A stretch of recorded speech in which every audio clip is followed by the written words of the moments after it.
What's poppin'? It's your boy Jay the Comedian. Good morning. How are y'all doing today? How am I doing? Today's a good day. It's like 70 degrees in Chicago. Oh, I'm loving it today. It's a good day. And by the way, before we get started, this is an ExJw video, so you know what to do. Hit the like button and leave a comment so that the YouTube algorithm can show it to as many people as possible. And if you're new to the channel, subscribe. Ooh, the wrinkles around your eyeball is looking good. I've never seen eyeball wrinkles look that good. And you've never received an eyeball wrinkle compliment, have you? Well, you have today. And since you have, and since you feel so delighted by this beautiful compliment, please subscribe. You can thank me by subscribing. All right, anyway. Today I want to talk to you guys about apostasy. What is apostasy? What is apostasy? What is the Jehovah Witness version of apostasy? And then we're going to lean into the Jehovah Witness version of apostasy. And I want to know, who do you really think is the apostate in this relationship?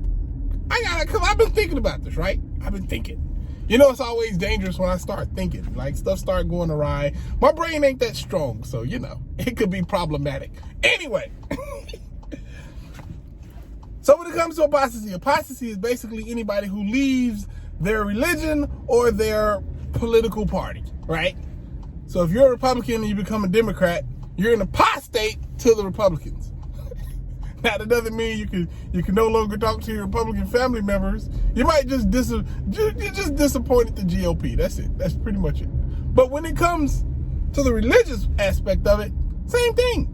If you're in one religion and you think that's the right religion, and then all of a sudden you're like, you know what? I don't think we should be doing stuff like this. Then guess what? You are, by all recognition, an apostate. But with everything else, like I said, you don't have to not talk to your family no more. Things are still going to be okay for you, you know? The only time being an apostate is unbelievably horrible, and the worst thing it can actually be is when you look at the Jehovah Witness version of apostasy. Now, apparently, to the Jehovah Witnesses, being an apostate is the only thing you could do that God won't forgive. It's the only thing, which is weird considering all the horrible, horrible things you can do in this life to other people and animals and things like that. You're like, yeah, I forgive all of that. Just don't be mean to the Jehovah Witnesses. Just don't leave the Jehovah Witnesses. As long as you don't leave Jehovah Witnesses, I don't care if you boil a puppy alive. Just don't leave the Jehovah Witnesses. I'll forgive you for anything else. Really? Really?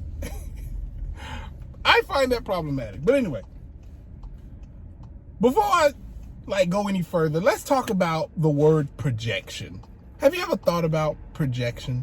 Now, a lot of you, I'm sure, know what the phrase or what the act of projection is. Basically, it's like a projector, which is a device that projects an image onto a building, wall, anything. That's what projection does. It projects something onto something else. But the image is actually not on the thing that is being projected on. The image is actually inside of the projector. That's what the Jehovah Witnesses are doing when it comes to the apostasy. Because when you think of an apostate, the Jehovah Witness version, which is a person who lies and deceives and tries to get somebody to leave the organization because they're upset because they're going to perish in Armageddon, so they're trying to get as many people to perish along with them. Now, that's a really specific definition. And when you get a definition that's specific, the problem with it is that almost nobody could ever live up to that. I really highly, truly doubt that there's people out there that's like, oh, I'm not a Jehovah Witness anymore. Let me take down as many people as I can. Because that's what I need to do. I need to destroy as many lives as possible because mine is destroyed. And that's what type of individual I am. First off, these cartoonishly evil people do not exist. That is a dumb thing to say that people are doing. And it's even dumber to believe it.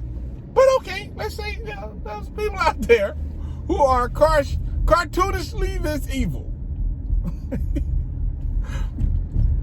For somebody to be an apostate, they have to lie. They have to intentionally deceive people and try to get them away from God. Right? That's the rules. That's what makes an apostate. Now let's look at the Jehovah's Witness organization. Or the truth, right? Do they lie? Well, I can tell you right now, there's a guy who represented the Jehovah's Witness organization who literally got up in front of the, I want to say the Canadian Supreme Court, and proceeded to say that when a person is disfellowshipped, family relations continue as normal. Nothing changes. The only thing is that they can no longer talk about spiritual matters. Really? Really? Because that is, by all accounts, I don't think even the Jehovah's Witnesses is going to look up there and be like, well, yeah, you know, I'm still cool with Bob. He got this fellowship. We still hang out and kick it and talk. But when he try to bring up God, I'd be like, whoa, you're this fellowship. We can't talk about God. No, you idiots.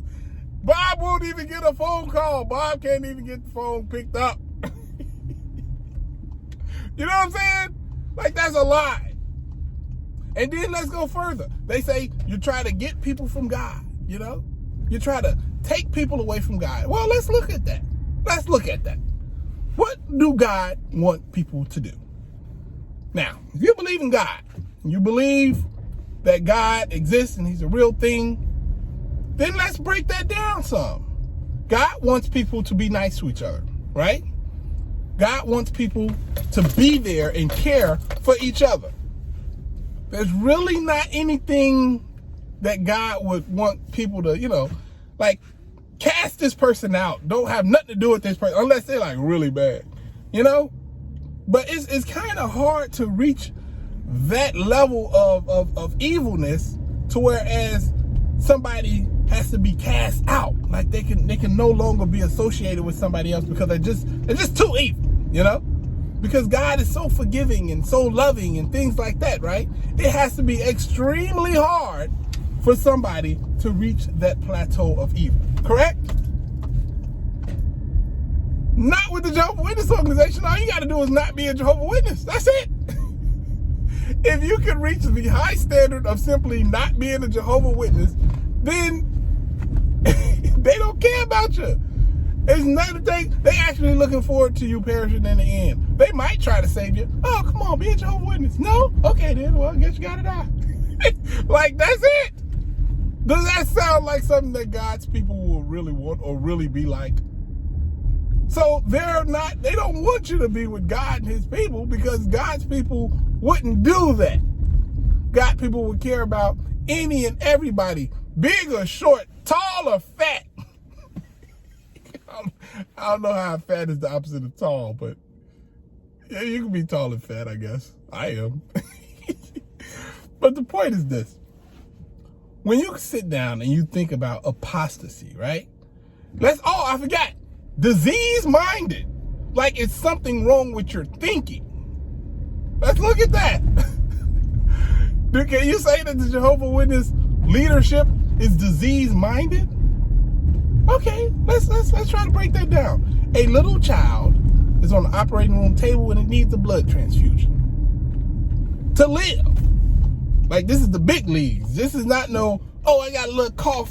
Maybe I clear it up with a little blood transfusion. No, the doctors are saying if this child does not get a blood transfusion, he will die.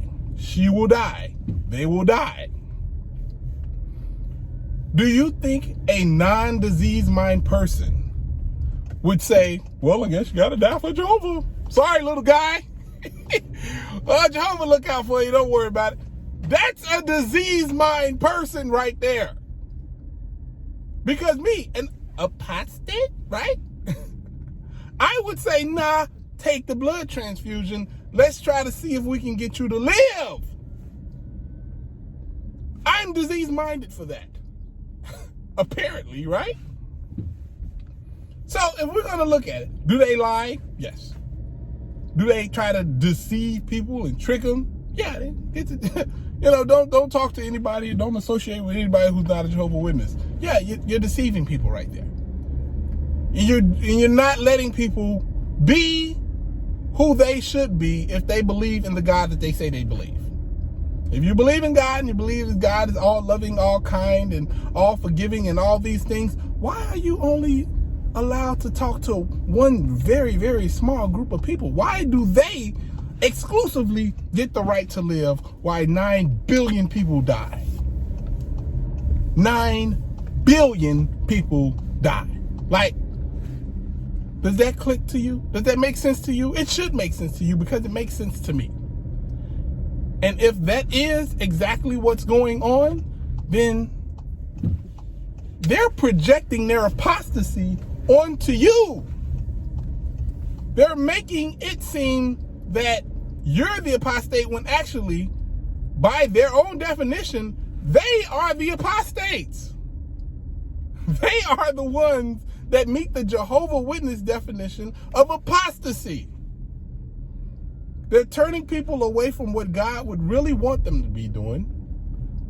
They're lying to people, they're deceiving people, and they have a sick mind. That's their definition of apostate. I've yet to meet an actual, quote unquote, what the Jehovah Witnesses call apostate. That's actually an apostate. I've yet to meet them. I mean, I met some jerks, but jerks are everywhere. Jerks are like buttholes. Everyone can be one. Or, that's not how that saying goes, but it sounded good coming out. But seriously, projection works like this.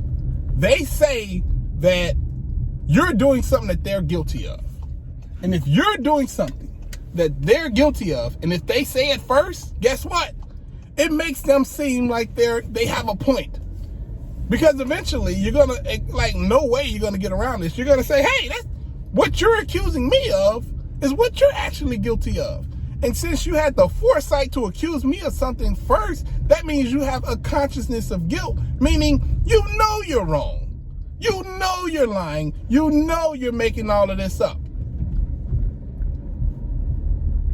So just think about that, y'all. Just really, really think about that. Think about what an apostate is, their own definition of an apostate, and then think about what they do. Anyway, I hope y'all have a great day. I'm having a great day. I'm loving this weather. It's your boy, Jay the Comedian. Holla at your guala. Deuces.